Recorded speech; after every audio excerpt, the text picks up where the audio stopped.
Și uite așa fac și eu prima mea postare în stupină. Așa că se aude.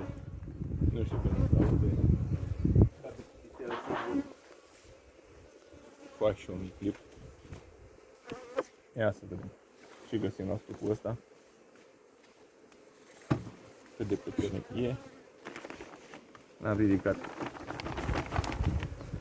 sus zilele trecute. I-am dat un pic de sirop. Pentru că am pus multe rame la construit. De fapt, încet, încet, cum s-a dezvoltat, i-am băgat și rame la construit. Sper să se vadă, n-am experiență, dar eu n-am reușit să mă văd și asta de frumos. Ia să vedem ce iese. Să găsim aici sculele unde mi le-am pus. Le dezinfectăm un pic, că na, fiecare stupul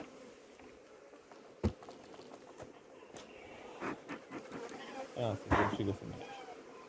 Dăm un pic capul la o parte. Punem furia. Punem aici. Terenul nu prea ne ajută, că nu ne ajută, că na, asta e. Hai, sper să se vadă. Ce avem aici?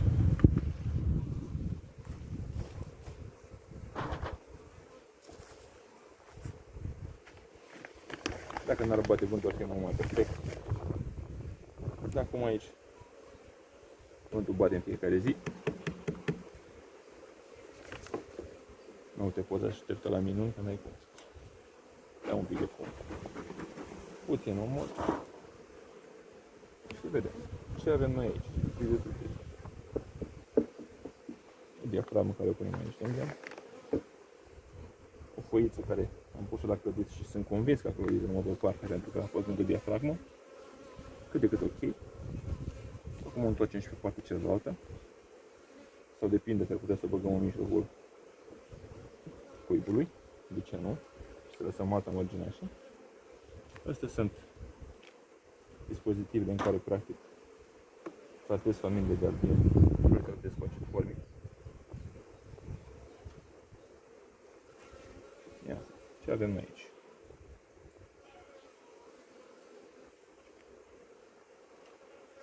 Acum au ieșit din iarnă, eu nu sunt foarte mulțumit. Am văzut și pe net că sunt apicultori care rămân pe 6-7 rame. Eu pe 3, maxim pe 4. Pentru că ne-a rupt anul trecut de la luat mama naibii.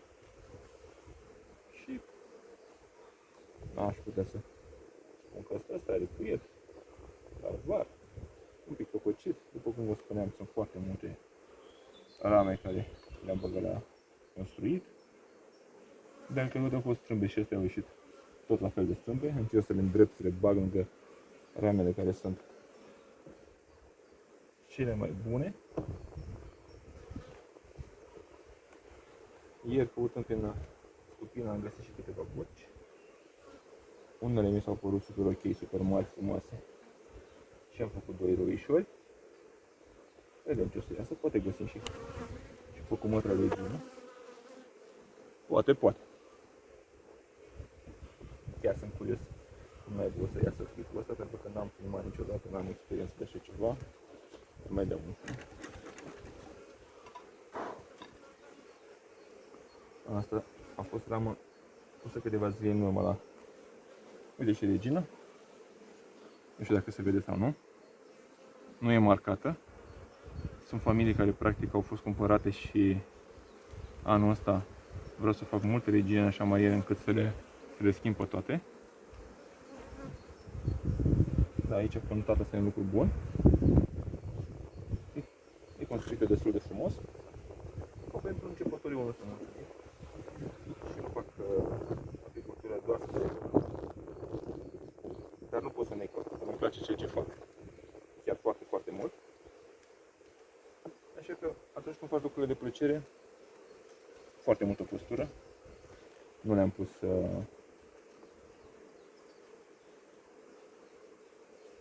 dispozitive să trag polenul. Așa că trebuie să bag în continuare rame, să-mi construiască totodată să și ponteze pe ele.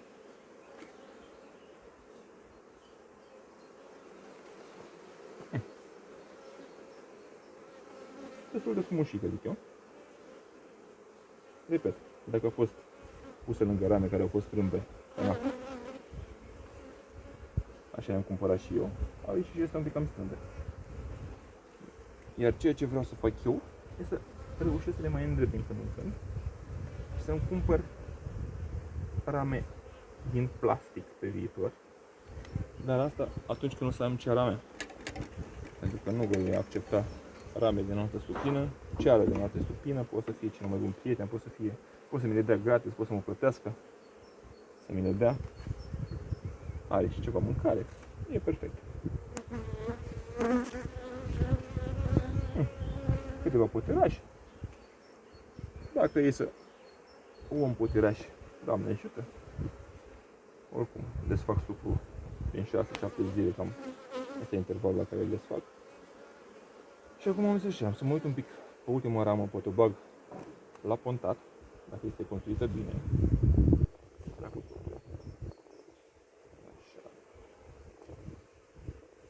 Sau dacă nu pune, să termine de construit, că sigur nu era. Deci. Când n-ai rame, faci pe dracu în patru. Reușești cât de cât te separ drepte, ceea ce înseamnă că o să construiască binișor. Așa. Ca nu știu dacă se vede sau nu în partea cealaltă. Are și 5 rame la ora actuală, ceea ce înseamnă că e bine. Ia stă un pic mai jos. Cam așa. Cam așa. Zic eu. Nu se vedea.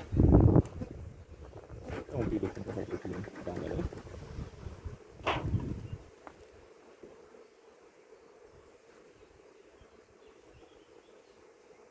Așa. Ia să vedem ce avem aici.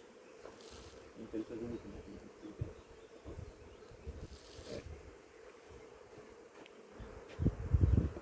Da. Cred că mă duc eu aminte. Împreună ea a început să ouă. Deci e perfect. Și închidem cu faguri artificială. Punem diafragma. Și cam așa stau lucrurile. Ia să aduc o foică.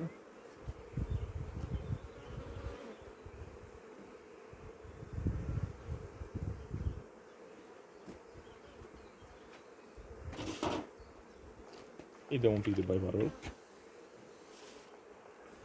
Eu asta dau de fiecare dată când deschid cupiul. Fiecare face ceea ce vrea supină la el.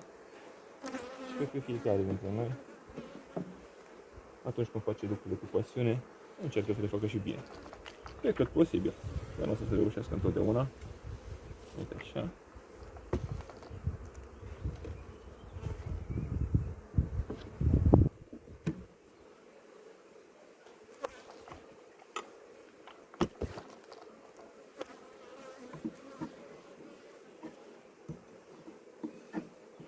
Acolo avem 2, 4 și până la 5. Deci practic trebuie să lăsăm 5 ca să punem un lucru pentru acest formic. 1, 2, 3, 4, 5, 6.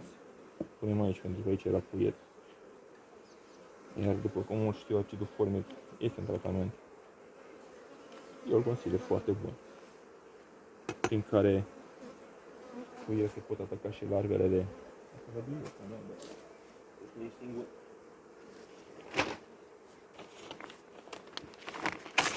Da, după cum spuneam, acidul formic este un tratament care practic distrug larvele de varroa și în puietul cococit, ceea ce este un lucru destul de bun. Nu, pot spune că n-am avut probleme cu varroa. Comparativ cu studiul pe care am cumpărat din altă parte, chiar ai mei au fost super ok. Așa. Acum vine partea cea mai enervantă, cea în care vântul, de câte ori vrei să faci ceva, parcă atunci începe să bată mai cu forța.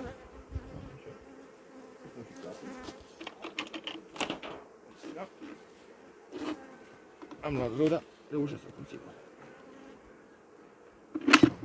Ups, în față 9%. Ba da, încă și în față. Poate să duci un pic mai așa. E singur.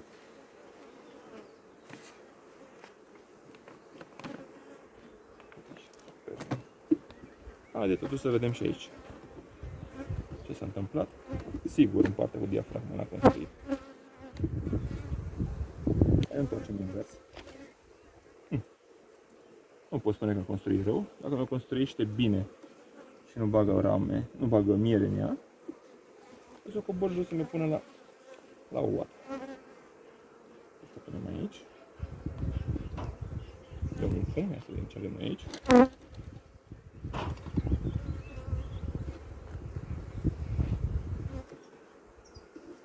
Uite așa. Avem pui de trânturi, care asta nu o să iasă niciodată din Gratea Haneman. Deci, îl mai nimicim așa un pic. Totodată mai nimicim și varoa. Câteva puterașe care nu sunt oate, deci nu are cum să-și tragă băci. Da. Așa, ia să vedem ce aici. Sper să nu fie multe de trânturi. Uite așa. Numai bine punem culesul ăsta acum. Tot puietul ăsta va ecloziona. Deci o să am doică. Mă interesează să am și lucrătoare, că una fără alta nu prea merg. Tu ce cauți aici? Ești afară. Uite-mă că era și eu. Faci minuni? Nu fă prostii, că deja n-am chef de băci. Am găsit ieri, nu mai vreau și astăzi. Ia să vedem. Asta, după cum spuneam, este tot o ramă construită anul ăsta. Cu destul de mult cuiat. Destul de frumos, aș zice eu. Nu știu dacă se vede bine, sper să se vadă bine. Repet, sunt singur. Ia să vedem dacă mai ridicăm un pic așa. Cam așa trebuie să se vadă bine. Destul de frumoasă. Numai bine până în culesul salcâm va ecloziona și o să bage miere, ceea ce e un lucru bun. Așa că le lăsăm să-și facă treaba.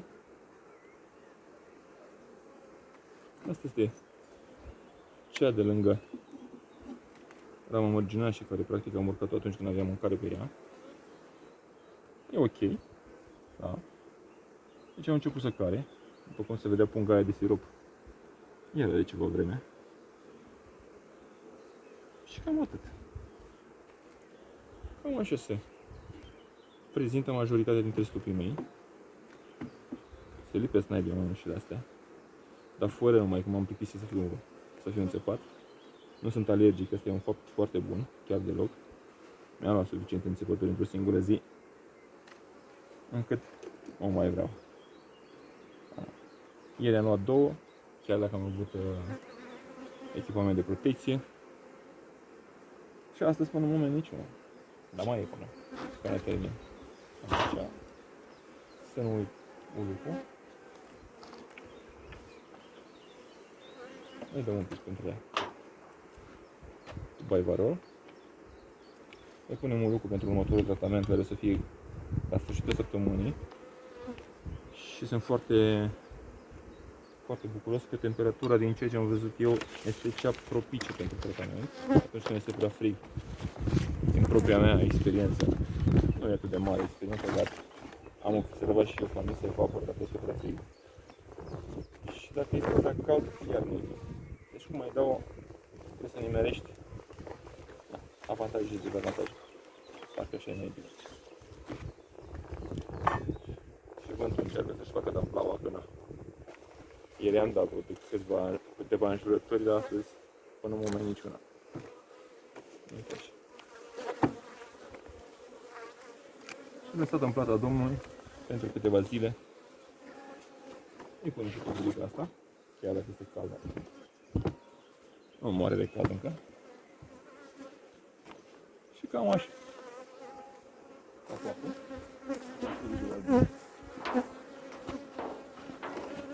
Și asta este tot.